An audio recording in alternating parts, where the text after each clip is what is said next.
Mind's Eye Audio presents Small Complications. Chapter 8. Brenda was excited because she had plans after work today.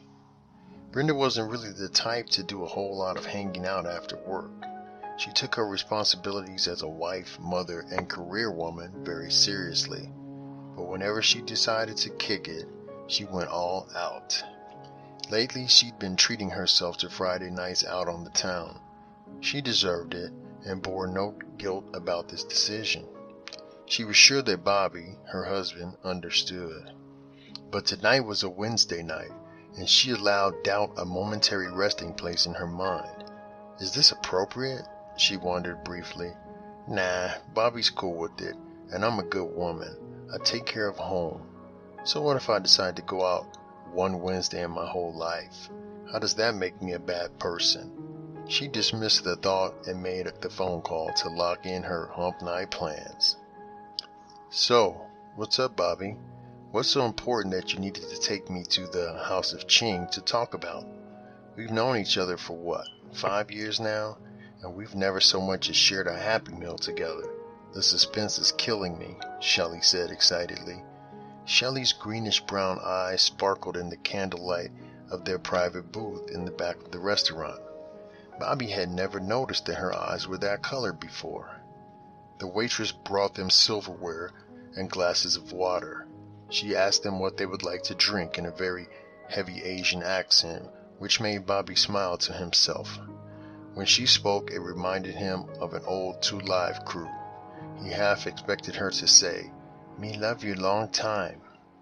As Bobby watched Shelley order her drink, he wondered why he hadn't noticed before now how magnificently constructed her mouth was. I bet a guy could sit and watch her talk for hours, he thought. The waitress took his drink order and walked away with a promise to return momentarily. Hello?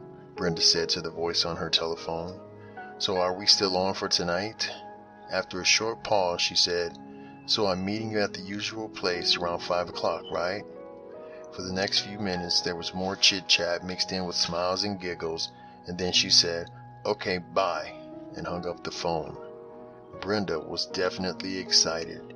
Even a blind man could see that. The rest of her workday was a breeze. She had a smile on her face that was so fixed that an earthquake would have had a hard time shaking it off. More than one coworker had asked her why she was so happy, to which she merely stated, "Oh, nothing really. Can a girl just be in a good mood?" She doubted if any of them bought her explanation, but she didn't care. She didn't care about them. In fact, Brenda hadn't a care in the world. So, Bobby, are you going to tell me, or am I going to have to beg for it? Shelley asked, snapping Bobby out of his mini daydream. If Bobby could blush, he was certainly doing it right now. Equally because of his embarrassment for letting his mind wander as he stared at Shelley's lips, and because of the unusual choice of words that she had used. Yes, I am. I mean, of course I'm going to tell you. I feel like you're the only friend that I have right now, Shelley. I really appreciate you being there for me, he said. That's what you pay me for, boss, she replied.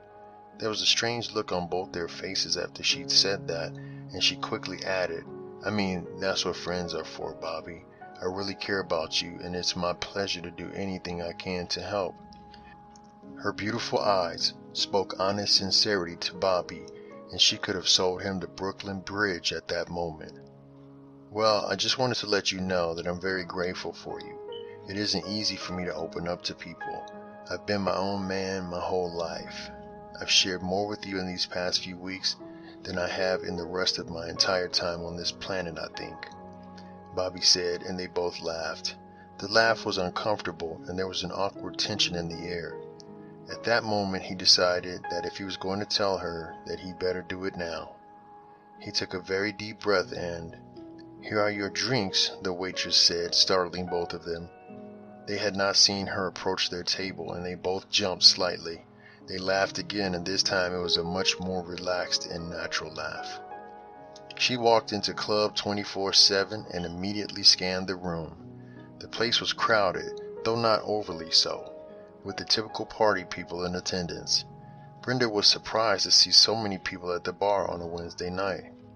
"I guess I'm not the only one who needed to blow off a little midweek steam," she said to herself. Any lingering doubts that she might have been holding on to melted away as she noticed that it was seemingly very normal for people to go out on a Wednesday night. She spotted an empty table on the far left side of the club, and she moved toward it to stake her claim. She nudged past the hoochie table where 4 young ladies wearing indecently short mini skirts and slightly too much makeup sat chattering about this and that. These girls were definitely out looking for trouble tonight, she thought to herself. The signals emanating from that table were strong enough to be picked up by passing aircraft. She sat down and continued to discreetly watch the girls at that table. "Hey, it's entertainment and it's cheaper than cable," she thought and chuckled sneakily. A barmaid approached and took Brenda's order and quickly returned with 2 drinks. Brenda paid the woman and started sipping. Just then, she noticed her friend enter the club.